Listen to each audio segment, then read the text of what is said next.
Hey everybody, Adam from Habitat here, and I'm going to give you a little quick talk about our smoke and carbon monoxide detectors.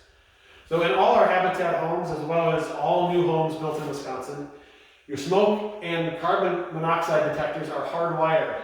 So that means it's connected to the electrical system, and that when one goes off, they all go off, which is a really helpful safety thing.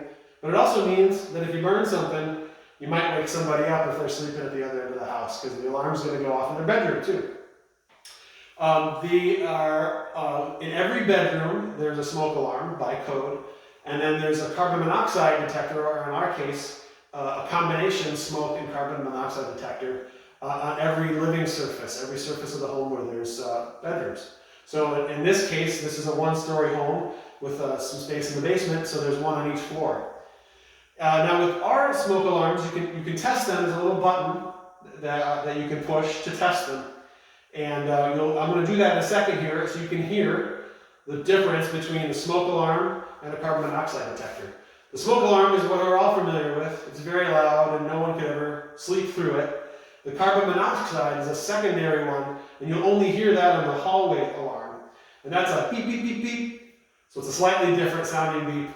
And you want to make sure if you ever hear that, that you call the fire department immediately, because that could be a sign of a gas leak or something else dangerous that you would otherwise not be able to sense, to smell in any other way. So listen for the two beeps and get ready to cover your ears.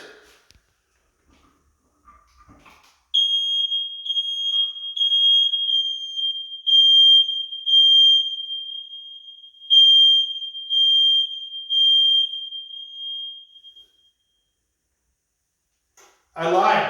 That was a smoke detector and it didn't set off the carbon monoxide detector. So come out here in the hallway. I have to tell you that was a separate one. I thought they would test it the same.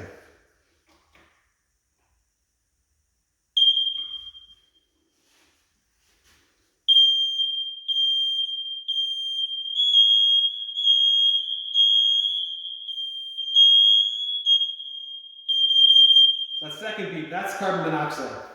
We'll go one more time.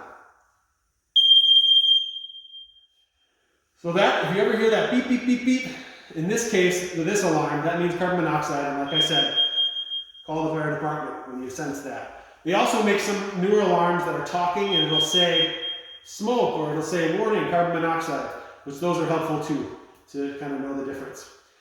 With all of these, since they're hardwired, they are taking electricity just like any other fixture in the house, but there's also a battery backup, and that's there to protect you in case there's a power outage. You still have that protection from a fire. So because of that, the battery will still occasionally need to be changed. There's a little door on the side.